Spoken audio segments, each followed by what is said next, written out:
quote, quote, quote, which I teased him about, quote, quote, quote, quote, quote, quote, quote, quote, quote, quote, quote, quote, quote. That's not a thing, I said. You're either here or you're not. But in a way, he was right. He wasn't staying forever. That fact hung in the air like a soft warning. Don't get too comfortable. Don't forget the clock is ticking. Still, we leaned into it. We went for walks, cooked together, shared headphones like high schoolers. He came to my favorite bar with my friends, blending back in like he never left, except now people looked at us a little differently. Like maybe they knew. Like maybe we weren't hiding it as well as we thought. One night, we walked home after one too many drinks. It was cold enough that I could see my breath. Jamie kept brushing against me as we walked, our shoulders bumping every few steps. I finally stopped and said, "Do you want to just hold my hand or something?" He looked at me, eyes soft. "Yeah, I do." And he did. I had never been someone who liked PDA, but in that moment, I didn't care who saw. For once, it didn't feel like something we had to keep tucked away in the dark. But bubbles always burst. A week in, Jamie's phone started buzzing more. Emails, calendar, invites. He spent an entire morning on Zoom in the corner of the living room. Headphones in, face tense. I knew that look. Stress, Jamie. It used to show up when rent was late or when he spilled coffee on his laptop. When he hung up, I didn't say anything right away. He did. "They need me back by Thursday." I nodded slowly. "That's in 3 days." "Yeah." We sat in silence for a while. Then he said, "I wasn't lying when I said I missed you. And I don't want to do long distance. But I also can't walk away from the job yet." I swallowed. "So what are we supposed to do?" He reached over, touched my knee. "We do what we can. If it doesn't work, it doesn't work. But I'm not walking away without trying. Are you?" I looked at him. And I knew. No, I wasn't walking away. Not this time. The night before Jamie flew back to Amsterdam, we didn't talk much. Not because there was nothing left to say, but because there was too much. And saying any of it felt like poking a bruise we were both trying to protect. Instead, we did normal things. Dishes. Takeout. An old movie we barely watched. Our hands found each other in the dark like they always did, resting somewhere in the middle of the couch, fingers interlaced. But the silence between us was louder than the TV. After the movie ended, I stood and grabbed his suitcase from the corner of the room. It was half open, still mostly empty. Jamie leaned on the counter, arms folded, watching me quietly. I hesitated. "You gonna pack?" "Yeah," he said. What?" He looked up at me, then away again. "It's harder this time." I didn't say, "Because we're something now." I didn't say, "Because we crossed a line that doesn't uncross." Instead, I said, "I know." He packed slowly. Folded things he normally would have just shoved in. Tucked his toothbrush into a side pouch like he was trying to make everything neat for when he got there, even though we both knew he'd tear through it the second he landed. When we finally made it to bed, it didn't feel like sleep. It felt like holding on to a goodbye we didn't want to give. His arm was around me, face buried in my shoulder, legs tangled in mine. I whispered, "If you ask me to wait, I will." He pulled back, just enough to look at me. "I'm not going to ask you for anything," he said. "But I hope you do." I nodded, throat thick. "Then I probably will." He kissed me, slow and tired, but full of something that felt dangerously close to love. I didn't want to fall asleep. I wanted to freeze time, to live in the sliver of night where everything was still intact. But time doesn't stop. Not for anyone, not even for almost love. At the airport, we both pretended to be fine. He carried his bag like it wasn't heavy. I kept my hands in my pockets like they weren't itching to grab his. We talked about stupid things. Flight snacks, podcasts, the weird guy in the security line with the 3 neck pillows. But then they called his boarding group, and there was nowhere left to hide. "I hate this," I said, because I couldn't not say it. Jamie nodded. "Me too." He looked at me then, searching for something. I don't know what. Maybe permission to fall apart. Maybe strength to hold it together. He found neither. Just me, standing there with the weight of a maybe future in my chest. "I'll be back in a few weeks," he said. If work lets me. You better be. And if I can't, he paused. We'll figure something out. I don't want this to be a maybe anymore. I swallowed. Then don't treat it like one. He nodded, stepped forward, and hugged me tight. Tighter than the first time. Tighter than the airport goodbye. This wasn't an ending. It was a pause. When he kissed me, it wasn't sad. It was deliberate. I'm coming back, he said against my mouth. Good, I said, because I'm not kissing anyone else on this shitty couch. He laughed, shook his head, and stepped into the crowd. I stood there long after his flight took off. Long enough for the terminal to empty, for the overhead announcements to go quiet, for the ache in my chest to settle into something steadier. Hope, he texted from the plane. Jamie, this isn't goodbye, it's just, I'll see you soon. And for the first time in weeks, I believed him. The next few weeks passed like walking through fog. Life moved on. Emails, meetings, groceries, bills, all the usual mundane rhythms of being alive. But Jamie's absence was like background noise, quiet but constant. I'd be brushing my teeth and catch myself turning to say something to him. I'd hear the creak of the hallway floorboards and half expect him to walk in with bedhead and that stupid sleep shirt that said, "Pizza is my religion," but he didn't. Because he was on another continent. We texted every day. Not just the surface stuff, what we ate, who annoyed us, what song was stuck in our heads, but the quiet truths too. He told me how lonely it felt sometimes, even with the canals and the bike rides and the charm of a new city. I told him how the apartment still smelled like him in the mornings, and how I hadn't touched his side of the couch because it felt wrong. Sometimes we called. Sometimes we just sent voice notes. There were days we missed each other completely, our time zones refusing to line up. But it never felt like silence. It felt like we were still choosing each other, even from a distance. Then, one night, he called out of nowhere. I was already in bed, lights off, phone resting on my chest like I was hoping it would ring. "Hey," I said, voice rough with sleep.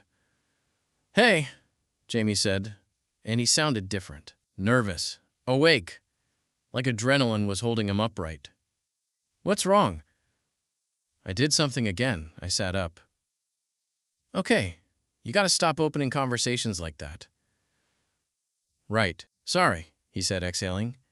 "I booked another flight." My chest thudded. "When?" "Next Thursday." "That's in 5 days." "Yeah," I paused. "Work's cool with that?" "I told them I needed a break," he said. "That I had someone to see. They didn't even ask who." I bit my lip. "You told them that?" I did. Silence stretched between us, thick with things we weren't saying. Then I asked, "So are we doing this?" Jamie didn't hesitate. "We're doing this." And I swear, I felt something shift inside me, like a gear finally clicked into place. "I'm not good at long distance," I admitted.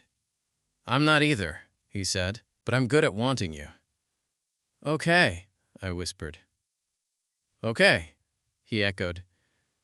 That second visit felt different, not because it was more dramatic. There were no airport kisses or breathless reunions.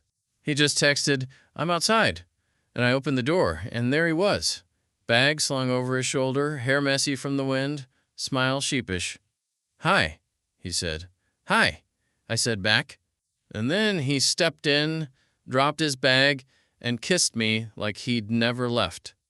This time, there was no pretending. He was here. We were here. And whatever we were building, it was real. The week flew by in that slow, fast way time does when you want to hold on to it. We cooked together. He helped me fix the wonky cabinet door he'd broken 6 months ago. I watched him shave with the bathroom door open and realized how much I'd missed the boring parts, the soft routines. One night we lay on the floor, a blanket under us and the city lights spilling through the window. "I don't want to keep doing this," Jamie said suddenly. "Doing what?" "This whole leaving, coming back, pretending it doesn't break something every time." I looked at him, the light casting shadows on his face. "What are you saying?" "I want to figure out how to stay," he said. "Here? Not necessarily in this apartment," he grinned. "The water pressure is a war crime, but near you, with you." I couldn't breathe for a second. You'd leave the job? If I could find something similar here, yeah, I blinked. You'd move back? I never really left, he said. Not where it counted. We didn't solve everything that night. Jobs, timing, logistics, all of it was still messy. But we decided something. We weren't going to keep living between kisses and goodbyes. We weren't going to make each other part-time anymore.